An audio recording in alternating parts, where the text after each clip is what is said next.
কলকাতায় একদিনে কি কি দেখার জায়গা রয়েছে তার লিস্টে রয়েছে আরও একটি জায়গা, যেটা স্পেশালি ছোটদের জন্য। চাইলে বড়রাও দেখতে গিয়ে শৈশবে ফিরে যেতে পারবেন। আজ কথা বলবো সেরকমই একটি জায়গা নিয়ে।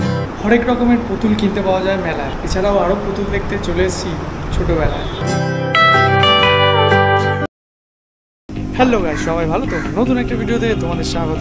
তো বন্ধুরা, আমি এখন কিন্তু রয়েছি চিলড্রেন্স মিউজিয়ামে বা পুতুলের মিউজিয়ামে। আর এটা কোথায় রয়েছে, কীভাবে আসবে, সব কিছু ডিটেলস থাকবে আজকের এই ভিডিওতে। তো ভিডিওটা একদম স্কিপ না করে শেষ অবধি দেখতে থাকো। আর চ্যানেলে যদি নতুন হয়ে থাকো চ্যানেলটা প্লিজ সাবস্ক্রাইব করো। সো এই গাইস, আমি তো এই চ্যানেল তোমরা দেখতে পারো।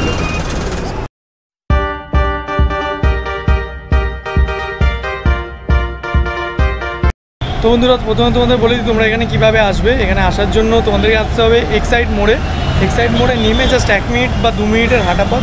এই যে ময়দান পুলিশ স্টেশনটা রয়েছে বা হলদিরামটা রয়েছে, ঠিক তার অপোজিটে, কিন্তু মানে হলদিরামের অপোজিটে, আর ময়দান যে পুলিশ স্টেশন তার পিছন দিকটা। আমি ডিসক্রিপশানে লোকেশন লিঙ্কটা দিয়ে দিচ্ছি, তোমরা সেখান দিয়ে চাইলে ট্র্যাক করেও চলে আসতে পারো গুগল ম্যাপে।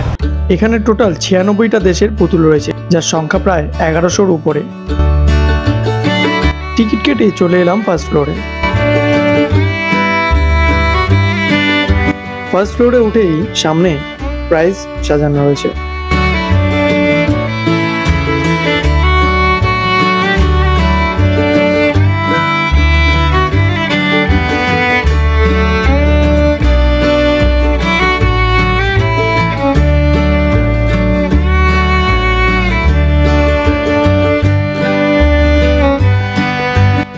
বাঁদিকে রয়েছে পুতুল গ্যালারি।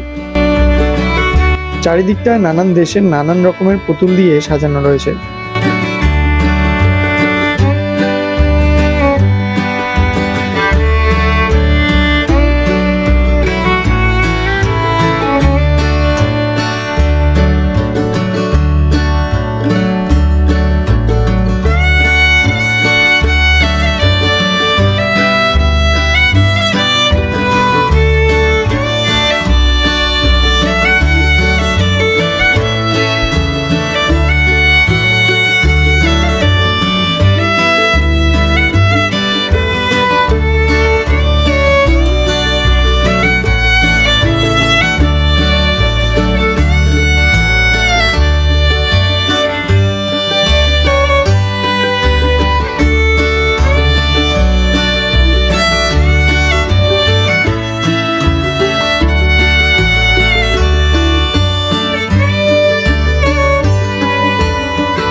আর মাঝখানে রয়েছে ভারতের বিভিন্ন রাজ্যের পোশাক আশাক কিরকম হয় সেটারই প্রদর্শন।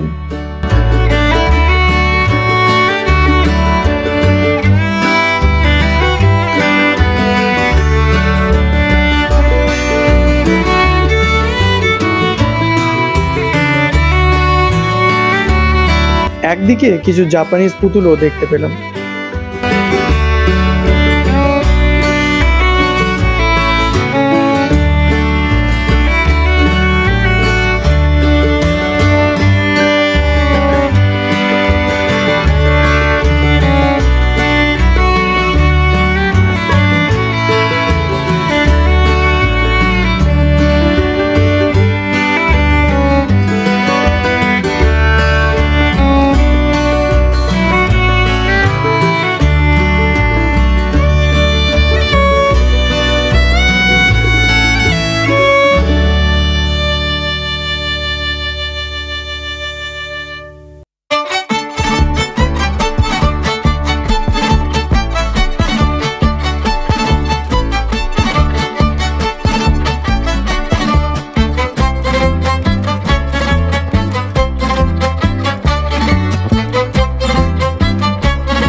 সেকেন্ড ফ্লোরে উঠলেই আছে অনেক গাড়ি, যেগুলো পার্সোনালি কেউ ডোনেট করেছে।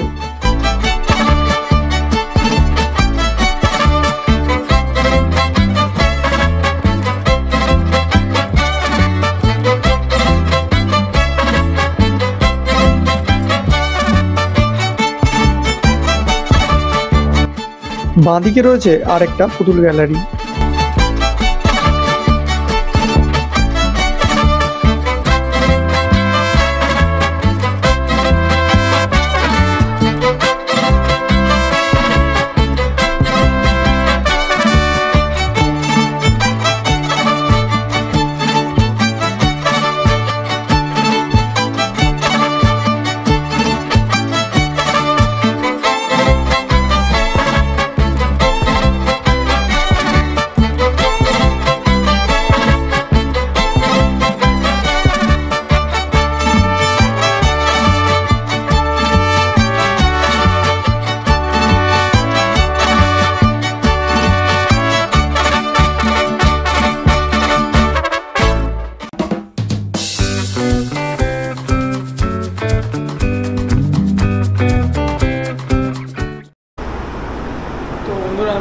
সেকেন্ড ফ্লোরে আর হিউজ অ্যামাউন্ট অফ পুতুল, মানে বিভিন্ন দেশ, Ireland, Germany, Ethiopia, Israel, Hungary, Myanmar, Netherland, Malaysia, সব জায়গা থেকে পুতুল এনে এখানে রাখা হয়েছে।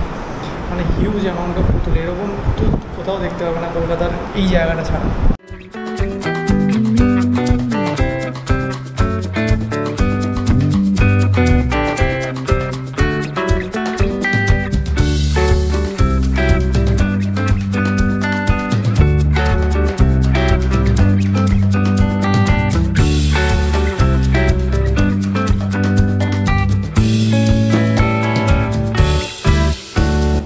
এখানে কিন্তু টয়লেটেরও ব্যবস্থা রয়েছে।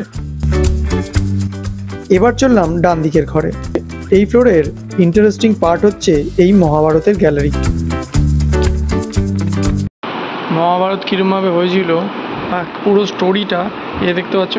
এখান দিয়ে শুরু হয়েছে, এখান দিয়ে ঘুরে এদিকে এখানে দেখো 27 নম্বর, আবার এদিক থেকে এদিকে গেছে।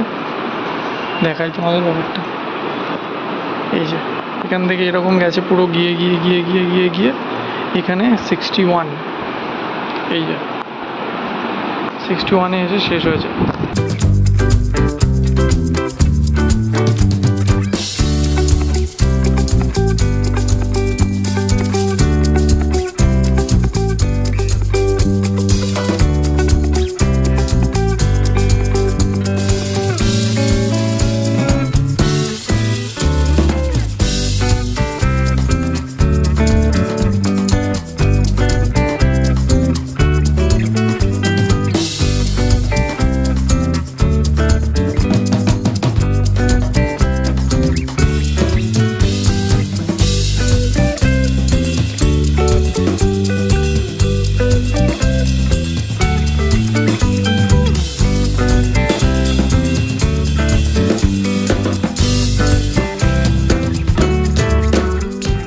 এটা কিন্তু খুবই একটা ইনোভেটিভ প্রক্রিয়া। মহাভারত যারা ছোটরা এখনকার বিশেষ করে এখনকার জেনারেশনে অনেকেই জানে না ছোটরা যে মহাভারত কীরকমভাবে হয়েছিল বা স্টোরি কী, তাদের জন্য কিন্তু খুব একটা বেস্ট জায়গা এই নেহেরু চিলড্রেন্স মিউজিয়াম, যেখানে পুতুলও রয়েছে অনেক রকম দেখতে পেলে তোমাদেরকে দেখালাম। প্লাস মহাভারতের পুরো স্টোরিটা এখানে এরকম দেখতে পাচ্ছ ছোটো ছোটো ছোটো খোপের মধ্যে করে, প্লাস পাশে লেখা রয়েছে কার সাথে কী হয়েছিল সেই টাইমে।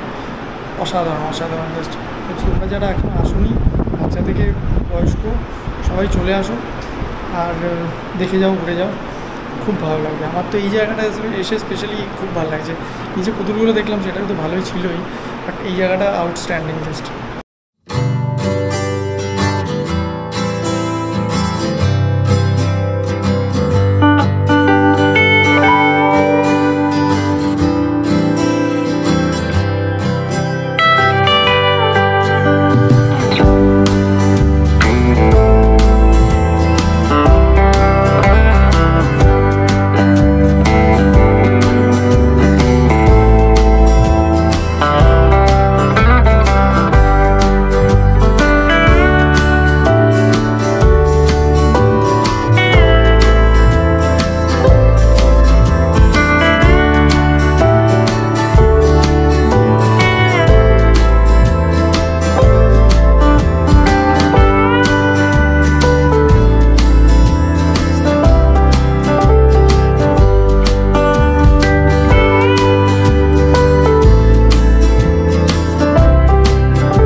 থার্ড ফ্লোরে উঠতেই দেখলাম আরো কিছু পুতুল।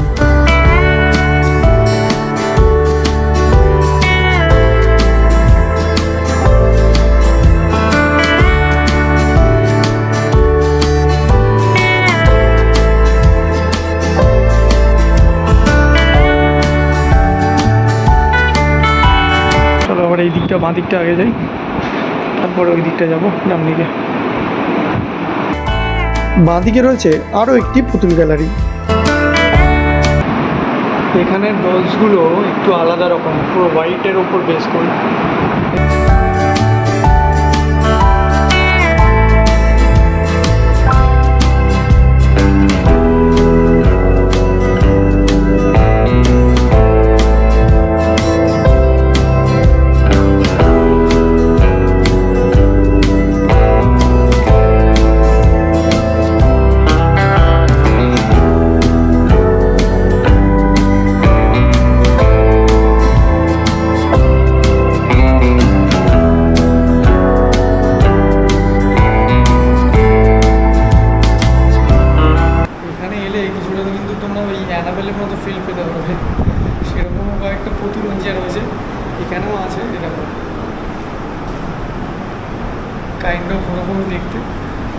কিছু নেই, ওর মধ্যে প্রাণ চলে এসেছিলো। ওটা একটা কী বলে বানানো গল্প বা যাই হোক, হয়তো সত্য ঘটনা ছিল, সেই বিষয়ে আমি আর যাচ্ছি না। তবে এখানে আসলে তোমরা সেরকম কিছু দেখতে পাবে, সেরকম অ্যানাবেলের মতো পুতুল টাইপের দেখতে হবে, কিন্তু ভয়ের কিছু নেই, ওরকম সত্যি সত্যি হবে না।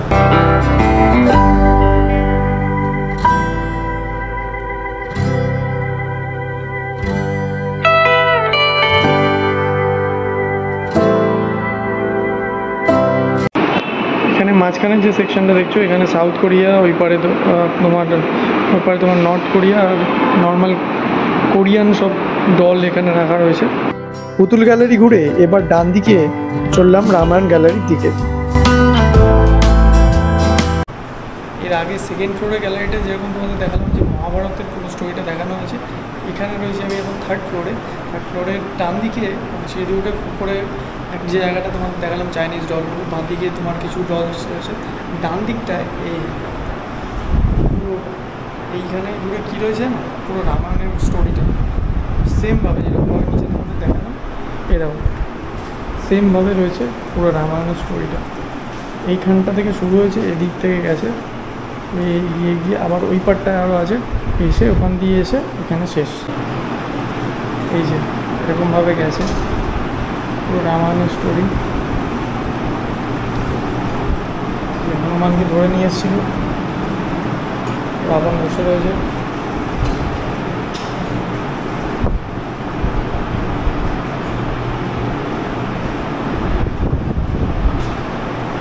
এটা হচ্ছে কুম্ভকর্ণ। তো খুব সুন্দরই একটা মানে ইনোভেটিভ ওয়েতে রামায়ণটাও বোঝানো রয়েছে। আমার ভীষণ ভালো লাগলো এই জিনিসটা আমি জানতাম না যে এখানে এরকমভাবে রয়েছে, যেটা চমক আমার কাছেও, নতুনভাবে চমক। তোমরা যারা তোমাদের বাচ্চারা রয়েছে তোমাদের বাড়িতে, তাদেরকে নিয়ে আসলে কিন্তু তারাও খুব মানে নলেজেবলও হবে, তারাও মজাও পাবে, স্টোরিও জানতে পারবে, তোমরা দেখে দেখে বোঝাতেও পারবে। ভিজুয়াল যে একটা ব্যাপার রয়েছে সেটা কিন্তু শেখার ক্ষেত্রে খুবই মানে কার্যকর। শুধু পড়ার থেকে শোনা, তার সাথে কিছু একটা ভিজুয়ালি দেখা, সেটা বেশি এফেক্ট করে।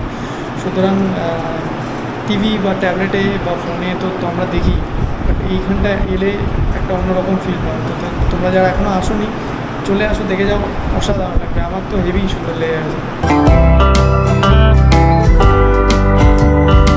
এবং সবশেষে গণেশ গ্যালারি।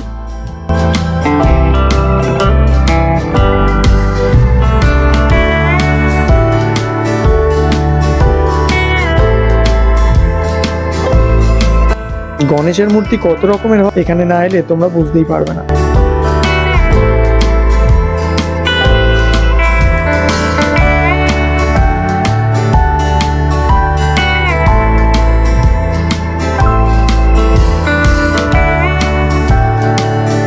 টাইমিংটা তোমাদের বলে দিই, এটা সোমবার আর মঙ্গলবার দিন বন্ধ থাকে, বাকি বুধ, বৃহস্পতি, শুক্র এই 3 দিন খোলা থাকে 11টা থেকে 7টা অবধি, বিকেল 7টা অবধি। আর যেদিন আর শনি আর রবিবার মানে উইকেন্ডে, সেদিন খোলা থাকে সকাল 10টা থেকে 7টা অবধি। আর টিকিটের মূল্য হচ্ছে 20 টাকা করে, 16 বছর অবধি 10 টাকা, 16 বছরের উপর থেকে হচ্ছে 20 টাকা করে। আর এখানে কিন্তু এই 3টেই ফ্লোর রয়েছে, first floor, second floor, third floor. Ground ফ্লোরে কিছু হয় না, গ্রাউন্ড ফ্লোরে টিকিট কাউন্টার। এর উপরে আর কিছু নেই, এর উপরে ডান্স শেখানো হয়, পেন্টিং বা ড্রয়িং শেখানো হয়।